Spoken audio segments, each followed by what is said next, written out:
Revolution India channel पर आप सबका हार्दिक स्वागत, अभिनंदन।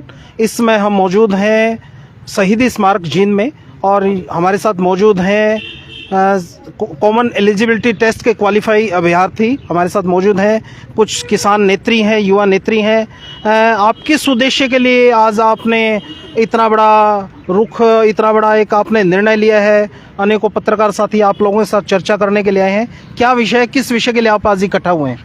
जी, विषय CET 32,000 और ग्रुप सी की 32,000 और ग्रुप डी की 13,500 वैकेंसियों का है। उनकी ज्वाइनिंग को लेके हम यहाँ पे मांग उठाने के लिए इकट्ठा हुए हैं। जो सरकार ने वादा किया था जनवरी 2023 में कि 31 दिसंबर 2023 तक 60,000 नौकरियाँ हैं, जिनमें group C CET group C की 32,000 नौकरियां हैं, ग्रुप डी की 13,500 नौकरियां हैं, हरियाणा पुलिस की आगामी 6,000 वैकेंसीज और TGT की 7471 वैकेंसीज और असिस्टेंट प्रोफेसर और दूसरी कुछ वैकेंसियां मिला के ये कुछ 60 से 62,000 पद जिनका वादा हरियाणा सरकार के में मुख्यमंत्री साहब ने और आयोग के चेयरमैन साहब ने दिया था कि ये हमारा विकल्प नहीं संकल्प है। ये 31 दिसंबर 2023 तक जो ये 60,000 पदों की प्रक्रिया शुरू हो चुकी है, इनकी ज्वाइनिंग हम 31 दिसंबर 2023 तक दे देंगे। लेकिन इनके वादा खिलाफी सरकार ने युवाओं के साथ में की है। उन्हीं वादे को याद दिलाने के लिए और उस संकल्प को पूरा करवाने के लिए हम अपनी मांग उठाने के लिए और कड़े शब्दों में सरकार के सामने अपनी मांग रखने के लिए हम यहाँ पे इकट्ठे हुए हैं। नहीं, जनता जानना चाहती है आप किस CTET आपका किस उसका क्वालिफाई है? आप खुद अभ्यर्थी हैं, आपने किस उसमें क्वालिफाई किया? जी, CET परी का जो पेपर था वो नवंबर 2022 में लिया गया था, जो क्वालिफाई था। और ये सभी अभ्यर्थी जो हैं, आपका किस विषय का क्वालिफाई है? जी, विषय नहीं है, वो कॉमन है। हाँ, तो आपका क्वालिफाई है? जी, ठीक है। CET पास अभ्यर्थी हैं जी। जी। हाँ, और इनके मेंस की जो प्रक्रिया, पेपर की प्रक्रिया है वो कंडक्ट होने लग रही है। लेकिन पिछले 3 साल हो लिए CET पॉलिसी को आए, अब तक मेंस की प्रक्रिया भी आयोग ने पूरी नहीं कर ली है, जिससे जो युवा है, बेरोजगार युवा है, वो हताश और निराश हो चुका है। नहीं, तो आपने अभी मांग की कि लोकसभा चुनाव से पहले आप कह रहे हैं कि आपकी इस भर्ती प्रक्रिया को पूरा किया जाए। जब अभी प्री टेस्ट हुआ है, मेंस अभी बाकी है, अभी उस प्रोसेस में भी लंबा समय लगना है।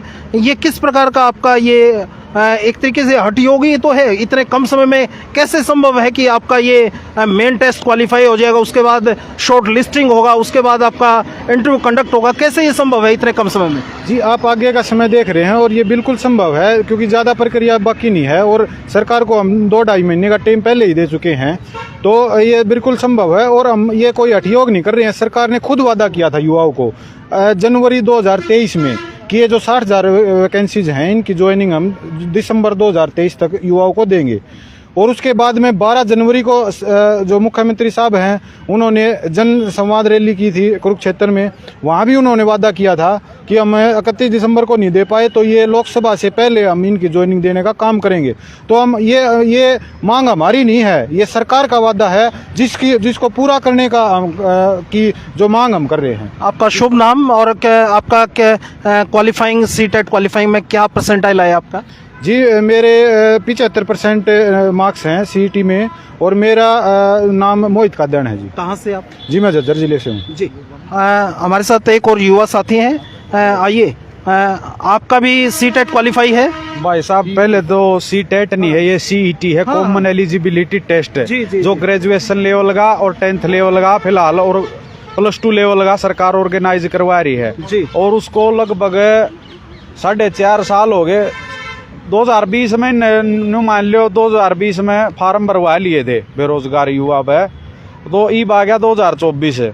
ईब इनने एक भी नौकरी CET के माध्यम से देने का काम नहीं कराया है। और अपने माननीय जो CM साहब हैं, हर एक मंच पर यू घोषणा करे हैं कि हमें 60,000 जो वैकेंसी, इन 60,000 में मिले जुले पद हैं। 15,000 के लगभग ग्रुप डी के हैं, 7,500 के लगभग TGT वाले हैं और बाकी बचे ग्रुप C वाले पद। तो इन मत एक भी पद पर सरकार नौकरी नहीं दे पाई है। अब कल वाली ये कह रहे हैं कि हम देवांगे, हमारा पूरा सिस्टम एक्टिवेट है इसमें। कल TGT वाले भाइयों की सुनवाई थी, कोर्ट केस था, तो उसमें जो है नेक्स्ट डेट दे दी गई है फरवरी माह की, जो 26 फरवरी है। तो न्यू मान लो लोकसभा पर ला के ऊपर करवा देंगे भर्ती। अरे ग्रुप सी वाली जो भर्ती ये बोल रहे हैं कि कोर्ट में हम कुछ नहीं कर सकते, तो कोर्ट में ले जमाने वाले भी तो यही हैं न, पॉलिसी इसी बनाएगी, भर्तियां कोर्ट में चली गई, लेकिन अब कोर्ट में चली गई तो उनकी सुनवाई कौन करेगा? हम जावांगे कोर्ट में, पैरवी तो सरकार करेगा, इनके सरकारी वकील करेंगे। इब चलो हमने न्यू बता दो भाई हम अपना उस तक कुछ नहीं करने वाले, तो हम अपना जो सीएम साहब बोल रहे थे सब्जी बेच लो, हम अपना रेडी राडी ला लेंगे, कुछ जुगाड़ कर लेंगे। तो ये झूठे आश्वासन क्यों दे रहे हैं कि ईब सीएम साहब की जो नई स्टेटमेंट आई है, बोल रहे हैं लोकसभा से पहले हम आपकी भर्ती पूरी कर देंगे सारी की सारी, लेकिन हमें उम्मीद है कि भाई सीएम साहब कर भी देंगे।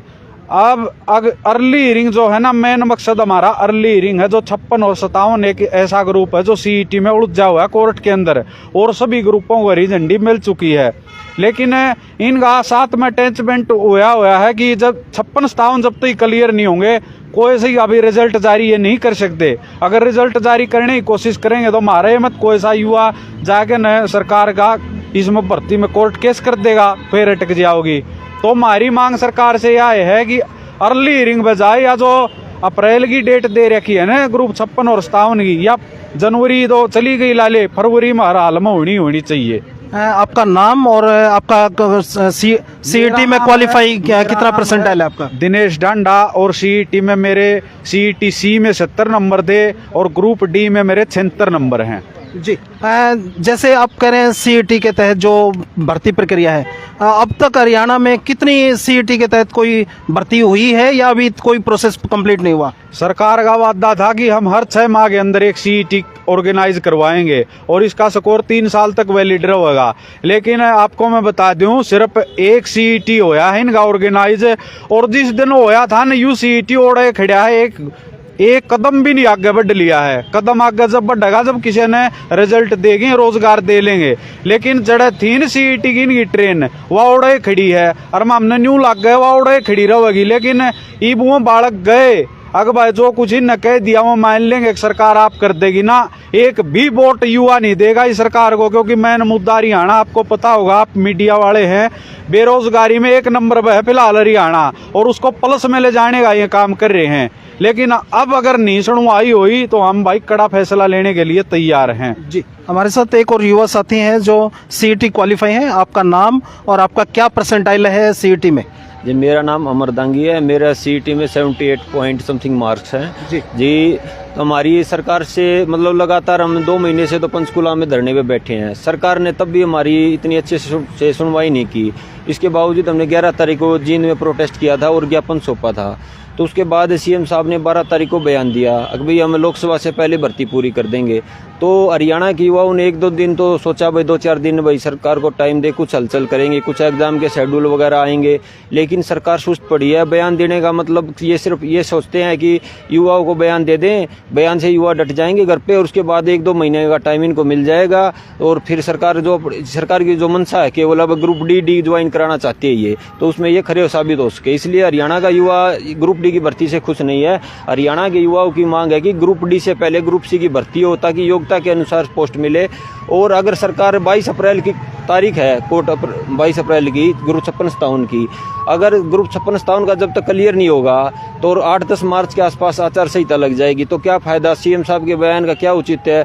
तो क्योंकि तब जब तक आचार संहिता लग जाएगी तो भर्तियाँ कैसे होंगी संभव। इसलिए युवाओं में डर है, तो युवा चाहते हैं कि 22 अप्रैल की तारीख को लेकर अर्ली हियरिंग में जाए, ग्रुप डी से पहले ग्रुप सी की भर्ती हो। केवल हरियाणा के युवाओं की ये 2 मुख्य मांगे हैं। नहीं, इसमें आप जो बोल रहे हैं कि ग्रुप डी से पहले ग्रुप सी की भर्ती हो, ऐसा क्यों बोल रहे हैं? जो भर्ती है, जो योग्य उम्मीदवार है, डी में क्वालिफाई है, आप उनकी भर्ती को क्यों लटकाना चाहते हैं? आप अपनी मांग कीजिए, अच्छी बात है, लेकिन दूसरे के रास्ते में बाधा उत्पन्न क्यों कर रहे हैं आप? देखिए जी, वे कैंडिडेट ग्रुप डी में भी हम ही है और ग्रुप सी में भी है, लगभग 95% कैंडिडेट सेम है, कोई मतलब 1-2% मान के चलो कि अलग कैंडिडेट होगा।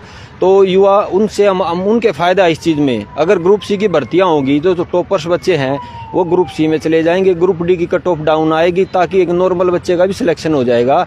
और अगर सरकार ग्रुप डी की भर्ती पहले पूरी करती है तो इससे बड़ा नुकसान हो जाएगा, क्योंकि ना ग्रुप डी में 15,000 पोस्ट हैं, उसके बाद यही बच्चे ग्रुप सी में, उसके बाद 6 महीने के बाद ग्रुप सी की भी भर्तियाँ होंगी, तो यही बच्चे 12 से 13,000 बच्चे ग्रुप सी में चले जाएंगे, और वेटिंग लगती है केवल 10% यानी कि 1500। तो ये केवल 2-3 हज़ार बच्चे ही रह जाएंगे 15,000 में से, और 12,000 पोस्ट ये वैकेंट चली जाएगी। इसको किससे फ़ायदा हुआ बताओ आप? ये हम युवाओं को ग्रुप डी के साथियों के लिए ही कर रहे हैं, तो क्योंकि सबके फ़ायदा इस चीज़ में। तो सरकार रैलियों में गिनवाएगी हमने 15,000 ग्रुप डी की भर्तियां दे दी, लेकिन ग्राउंड पे तो 2,000 भी नहीं मिलेंगे। ऐसा ही काम इन्होंने 2018-19 की ग्रुप डी की भर्ती में किया था, 18-19 हज़ार पोस्ट निकाली थी।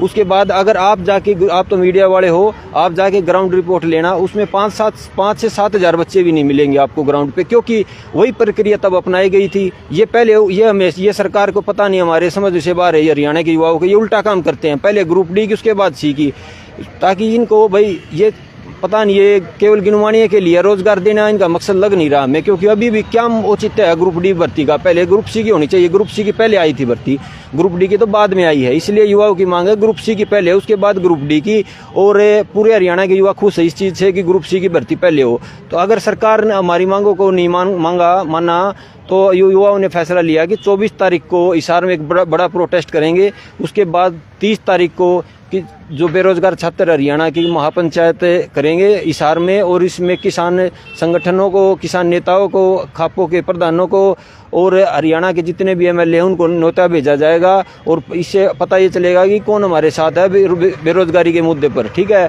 तो हमारी सरकार से यही मांग है कि युवाओं को सर्दी का टाइम में परेशान ना करे। 2-3 महीने पहले हो चुके आंदोलन को, तो युवाओं को राहत दे, और अपने जो कथनी जो इन्होंने बयान दिया है उसको ग्राउंड पे लेवल पे भी उतारे। तो यही उम्मीद करते हैं हम सरकार से कि युवाओं की बात सुनेंगी। युवाओं के कारण ही 2019 में रिपीट हुई थी। अगर युवाओं की वोट चाहिए सरकार ने तो फिर से युवाओं को रोजगार देना पड़ेगा। सरकार, हरियाणा के युवाओं ने और शिक्षकों ने सरकार को अल्टीमेटम दे दिया, फरवरी 2024 तक ये ग्रुप सी और ग्रुप डी की भर्तियां पूरी कर दें, नहीं तो हरियाणा के युवा इस बार चुनाव में इनका बिल्कुल जोरदार तरीके से बहिष्कार करेंगे और इनको काफ़ी नुकसान होगा। हरियाणा और जिस सरकार में युवाओं की वोट नहीं ली वो सरकार, आपको भी पता है भाई, वो सरकार वापसी नहीं करती है। अगर वोट लेनी है तो इन्होंने भर्ती करके देनी पड़ेगी युवाओं के लिए। जी धन्यवाद। हमारे साथ युवा किसान नेत्री हैं। बहन जी, जिस उम्र में आपको रोजगार प्राप्त करने की लाइन में खड़ा होना चाहिए था, वहीं दूसरी तरफ आप बेरोजगारों की भीड़ के साथ उनका ध्वजवाहक बन के उनकी बातों को, उनकी मांगों को उठाने के लिए आप चले हैं। क्या, किस प्रकार का उद्देश्य लेके चले हैं आप? देखिए, ये तो हमारी मजबूरी है, ये हमारी मजबूरी है कि हम आवाज उठा रहे हैं, लेकिन सरकार को ऐसे काम ही नहीं करना चाहिए ना कि लोगों को सड़क पर आना पड़े और फिर उस चीज की आवाज उठानी पड़े।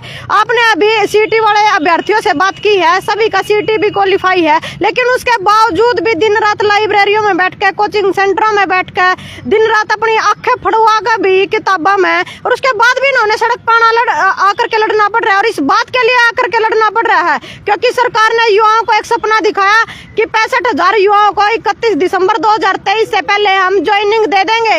युवाओं को सपना दिखा करके ये बात बोली कि हमारा विकल्प नहीं है, हमारा संकल्प है, और उसके बाद ही अपने वायदे में फेल हो जाते हैं। और उसके बाद जो टीजीटी के हमारे बेरोजगार युवा है वो फोन कॉल करके हमारे मुख्यमंत्री से सवाल पूछते हैं कि हमारी भर्तियां कोर्ट के अंदर लटकी हुई है, आप खड़े मजबूत पैरों पर खड़े होकर पैरवी कीजिए इस बात की। लेकिन सीएम साहब के पास इस बात का जवाब नहीं होता। वो केवल अभ्यर्थियों को, बेरोजगार युवाओं को एक बात कहते हैं कि आप सड़क पे जाइए और रेडी लगाइए। क्या हमारे माँ बाप ने फिर वो हमारे ऊपर इतनी फीस लगाई, इतना खर्च लगा हमारी पढ़ाई पे, क्या वो इसलिए लगाया कि हम सड़क पर जाकर फिर रेडी लगावा?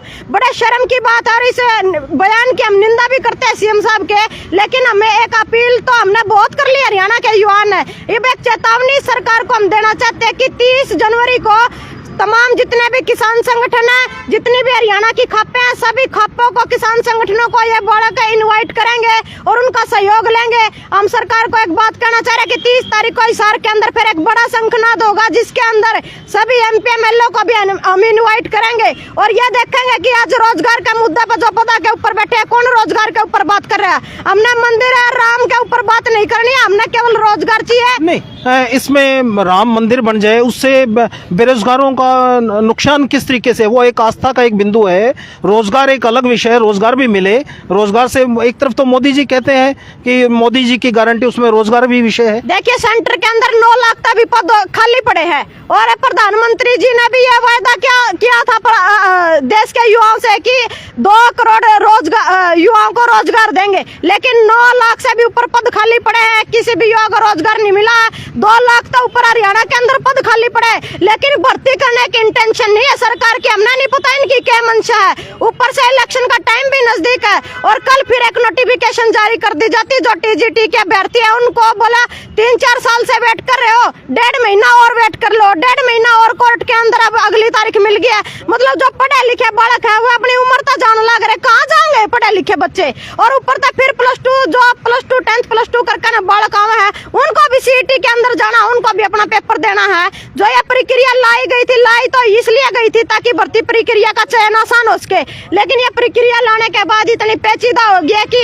बालक दर की ठोकर खान लग रहे हैं। पहले लाइब्रेरी में कोचिंग सेंटर में बैठ के पढ़े, अब उसके बाद सरकार तो इस बात की लड़ाई लड़ रही है कि हमने ज्वाइनिंग तो देनी दूर की बात है, पेपर तक बालकों का नहीं लिया जा रहा जी। अगर आपके युवाओं की, बेरोजगारों की मांगे पूरी हो जाती हैं, फिर जो आपने आगामी जो रणनीति बनाई है उस पर भी आप भविष्य में अडिग रहेंगे, या आपका उद्देश्य सिर्फ रोजगार प्राप्त करना है, या कोई 2024 के इलेक्शन के, लोकसभा इलेक्शन के पीछे की रणनीति तैयार करने का उद्देश्य तो नहीं? देखिए यह तो बिल्कुल साफ है, बिल्कुल जायज है। आप भी देख रहे इस बात को, गेस्ट टीचर सड़कों के ऊपर हैं, सीईटी वाले अभ्यर्थी ग्रुप सी के हो चाहे डी के हो चाहे टीजीटी वाले पीजीटी वाले सारे बालक सड़कों के ऊपर हैं। आशा वर्कर आंगनवाड़ी वाली बहनें सड़कों के ऊपर हैं। पीटीआई टीचर अपने पंचकूला के अंदर लटका के बैठ गए, वो सड़कों के ऊपर हैं। आपने कुछ महीने पहले देखा सरपंचा की मांग नहीं मानी गई, लेकिन हर थक्कन अपने घर में बैठ गए, वो भी सड़कों के ऊपर आएंगे। किसान अपनी एमएसपी की गारंटी न लेकर ना वो सड़कों के ऊपर है। बड़े शर्म की बात है, सारा वर्ग रोड के ऊपर खड़ा है। और हम सरकार को एक बात कहना चाह रहे हैं कि पिछले इन कई सालों में हम अलग अलग होकर अपनी मांगा खातर लड़न लग रहे हैं, लेकिन 2024 का ये वो समय है जब सारा वर्ग एक मंच के ऊपर इकट्ठा होकर के सरकार को जवाब देगा। और हम एक बात और कहना चाह रहे हैं सरकार को कि आप अपना पिछला इतिहास भी उठा करके देख लीजिए, जिन्होंने हर वर्ग के साथ अत्याचार कराया उन्होंने कदे गद्दी का मुंह नहीं देखा है। मैं बात करना चाहूँगा युवाओं से। आपने बड़ी पढ़ाई लिखाई की, लाइब्रेरी में आप गए, आपने सीईटी टेस्ट क्वालिफाई किया, लेकिन आप जिस उद्देश्य के लिए आप कर रहे थे वो उद्देश्य पूरा नहीं हुआ। लेकिन इसका एक दूसरा रास्ता और नज़र आता है। 2024 का आगामी इलेक्शन है, वहाँ ना तो कोई सीईटी है, कोई एग्ज़ाम है, सीधा आप फॉर्म आवेदन कीजिए, आप इलेक्शन लड़िए। आप जो समस्या आप फेस कर रहे हैं, आप युवाओं के लिए भी आप एक उनका मुहिम आप चला सकते हैं, उनके लिए आप विधायक बन के उनकी समस्या को समाधान भी कर सकते हैं। बताइए, इसमें तो कोई अलग से तैयारी करने की आवश्यकता नहीं, आवेदन कीजिए, आप आवेदन कीजिए और समस्याओं का समाधान कीजिए। देखिए जी, ये आपने जो बोला है, जो जितना इतना आपने आसानी से बोला, ये चीज़ें इतनी आसान नहीं है। इस पे भी बहुत से फैक्टर डिपेंड है। नहीं तो हरियाणा का युवा बिल्कुल सक्षम है और विधानसभा में 90 सीटों में जाने के लिए बिल्कुल प्रॉपर तरीके से सक्षम है और एलिजिबल है। लेकिन ये चीज़ें संभव नहीं है फिलहाल, कि इसको जो माहौल फिलहाल हरियाणा में ऐसा नहीं है। नहीं तो ये चीज़ें करते हरियाणा के युवा खुद से इस चीज़ को करके। जी, आप कुछ कहना चाह रहे थे? देखिए, आपने जो ये सवाल पूछा है कि पढ़े लिखे जो युवा है वो विधानसभा और संसद के अंदर जाए, ये बिल्कुल पॉसिबल है। और पॉसिबल क्यों नहीं है? जब हरियाणा की जनता और इस देश की जनता जब अपनी पे आएगी ना, तो टाइम के साथ अब ये सरकार अपना पिछला इतिहास उठा करके दिखे। ये चीज भी हमने की है, सत्ता परिवर्तन तो हम 75 साल तक कर ध्यान लग रहे हैं। लेकिन मैं एक बात कहना चाहूंगी, जो ये पॉलिटिक्स वाले लोग है, जो ये पार्टियां, बड़ी बड़ी पार्टियों वाले लोग है, इन लोगों ने राजनीति को भी इतना महंगा बना दिया कि आम गरीब मजदूर का बालक विधानसभा और संसद के अंदर नहीं जा सकता।